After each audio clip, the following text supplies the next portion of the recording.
kids. Okay, on this day in film history for July 12th, let's start with the films that came out on this day. I'm just going to talk about two today. So 1989 was the release of When Harry Met Sally. Rob Reiner directed, written by Rob Reiner and Nora Ephron. If you don't know who Nora Ephron is, you don't watch enough romantic comedies, I guess. If you don't know who Rob Reiner is, you're a meathead. So, what should I say about When Harry Met Sally?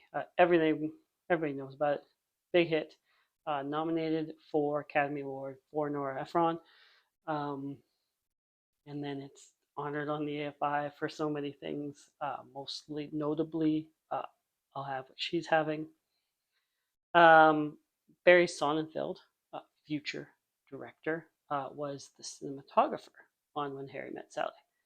The other film I want to talk about, two years later, is 1991's Point Break.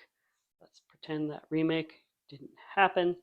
Directed by Catherine Bigelow, starring Keanu Reeves, Patrick Swayze.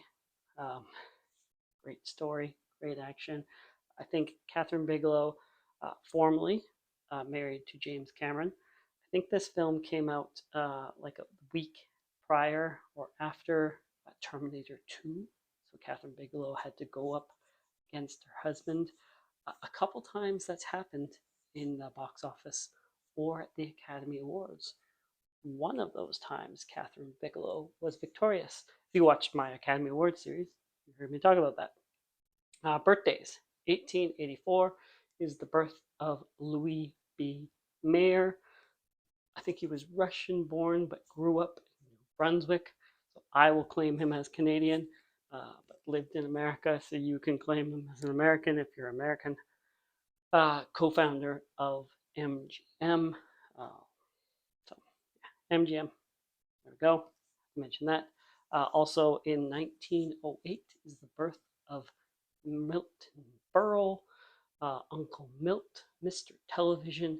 He started at the age of 5 in silent films because when he was 5 it was 1913 and there were silent films only. So he started a child actor in silent films. Very long career for Milton Berle. I think like 80 years in film and television and radio. Mr. Television.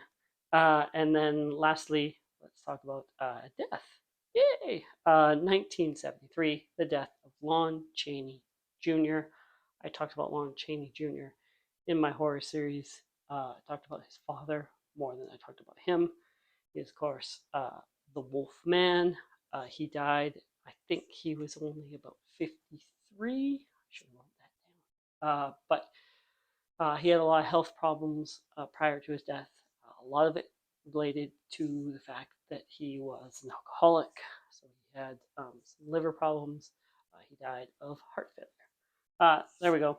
On this day, film history, July 12th. Thanks for watching. Like, subscribe. See you tomorrow.